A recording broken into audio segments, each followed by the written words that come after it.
Yes, compliment of the season mark. Yes, but let's have a look at the activities of your agency in 2018. Let's have a kind of retrospect. So how did it go? Yeah, in 2018, I think I'm satisfied with what we did so far.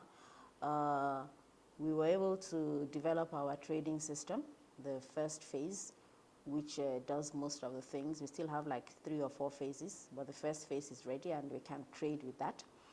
We were able to renovate 5 warehouses. Right now we are in the process of renovating 3 more. The 5 are ready.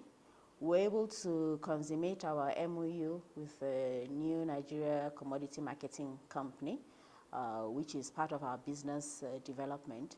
And with those 3 things, we knew that we were set to go in 2019. So that is what we achieved last year. Also, we began research into the solid mineral sector, and we started the development of some contracts. In terms of revenue, and you were talking about supporting the government diversification, can you give us a highlight on some of the things you actually? That is part of what we are going to do for 2019, because all these things I spoke about now were the building blocks that we put in place to begin to generate revenue. Without that, we wouldn't have been able to do anything.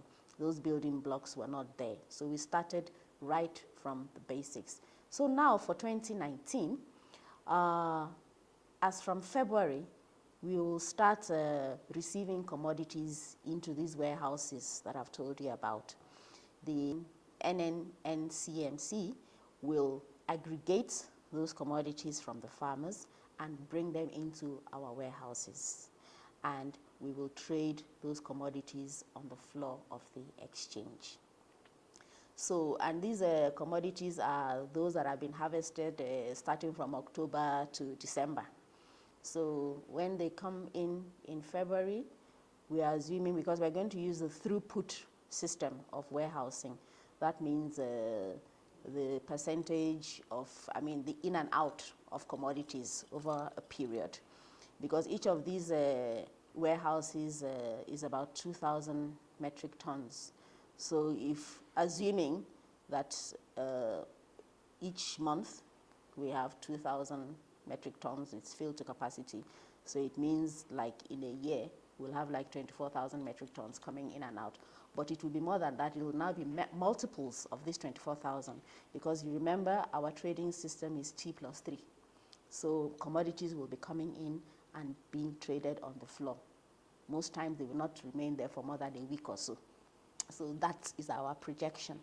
And we are assuming that we are going to generate in the 2019, which will be the first year of our actually going into operations, we are going to generate something quite substantial when you take into consideration that we've not been generating revenue from trading. Because why I'm saying so is that, for instance, the projected production figure for example, maize for 2019 is like 12.8 million, metric tons. If you take sorghum, it's about 9.8 million metric tons. If you take something like soya, it's about 750,000 metric tons.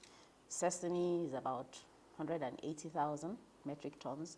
And from those volumes, we are assuming that because most of these commodities I've spoken about are domestic crops, they are staples and they have impact on food security. So let's assume that about 70% of that will be eaten by the people, and then there will be 30% left, and then we will now take 15%. Let's just assume that 15% of that is going to be traded on the exchange. The trading value for all that, for 15% of these commodities I've told you about, will be about 143 billion, and the revenue that will accrue to the exchange in 2019 alone, based on that just 15% of all these volumes I've spoken about, will come to about 4.3 billion. So that's just in the year we are just starting for the first year, 2019.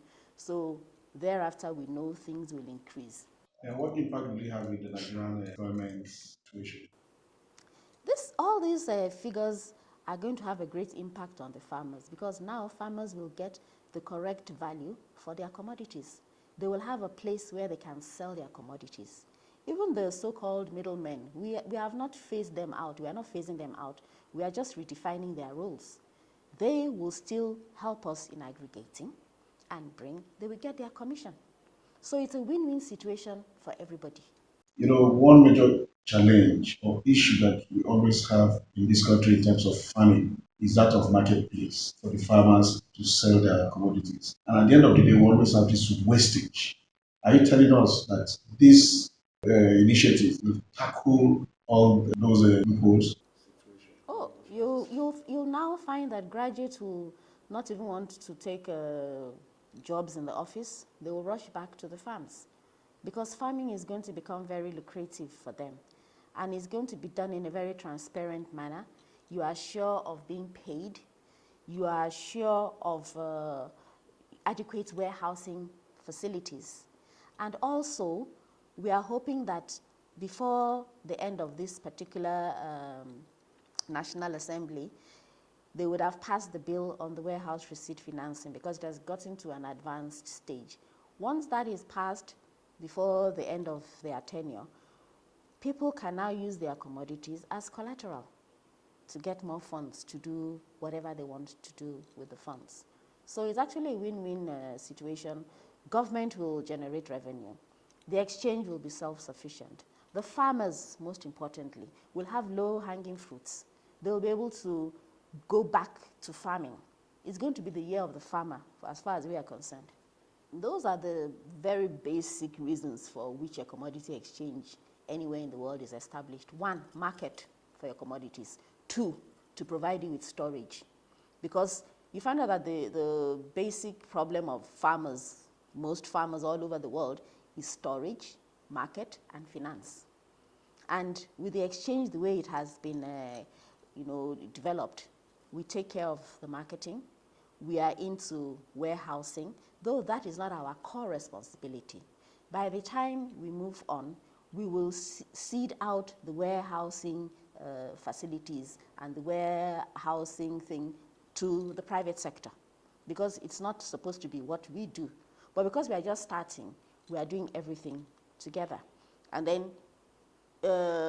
based on the way the exchange is, has been made, has been conditioned, we also ensure that people have money to do other things, have money to go back to the farms. How do we do that? Through the warehouse receipt system. You use your commodities. You don't have to sell them at harvest time. You use them as collateral. You go to the bank, and then you get some money to be able to do other things. And when it's time for you to sell, you come back, take your commodities, which have been well preserved, and you get a market. You sell it on the exchange, or you can sell it elsewhere. Thank you very much. You're very welcome.